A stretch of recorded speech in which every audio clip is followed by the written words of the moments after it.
నితిన్ నబీన్ని ఇప్పుడు రాజ్యసభకు పంపించడానికి బీజేపీ అయితే నామినేట్ చేసింది. మొత్తం 9 మందిని అయితే నామినేట్ చేసింది. వాటికి సంబంధించినటువంటి వివరాలు కూడా ప్రకటించింది బీజేపీ.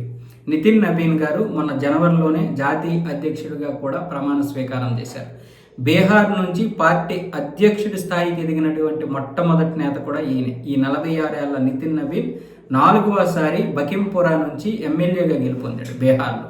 ఆయన చాలా చరిత్ర సృష్టించాడు. ఒకటి, వరుసగా 4వసారి ఎమ్మెల్యే అయ్యాడు.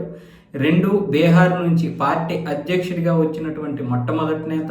తక్కువ వయసులోనే పార్టీ అధ్యక్షుడైనటువంటి నేత కూడా ఈయనే. ఇలా అనేక రికార్డులు ఉన్నాయి. అందుకోసం ఆయన్ని ఇప్పుడు రాజ్యసభకు అయితే పంపిస్తున్నారు. ఆయనతో పాటు నివేష్ కుమార్ బీహార్ నుంచే, అలాగే అస్సాం నుంచి తెరాస గోవాలా జోగిన్ మోహన్, ఛత్తీస్గఢ్ నుంచి లక్ష్మీ వర్మ, హర్యానా నుంచి సంజయ్ భాటియా, అలాగే ఒడిశా నుంచి మన్మోహన్ సమాన్, సుజిత్ కుమార్, ఇక పశ్చిమ బెంగాల్ నుంచి రాహుల్ సిన్హా. ఈ 9 మంది పేర్లు అయితే ప్రకటించింది బీజేపీ.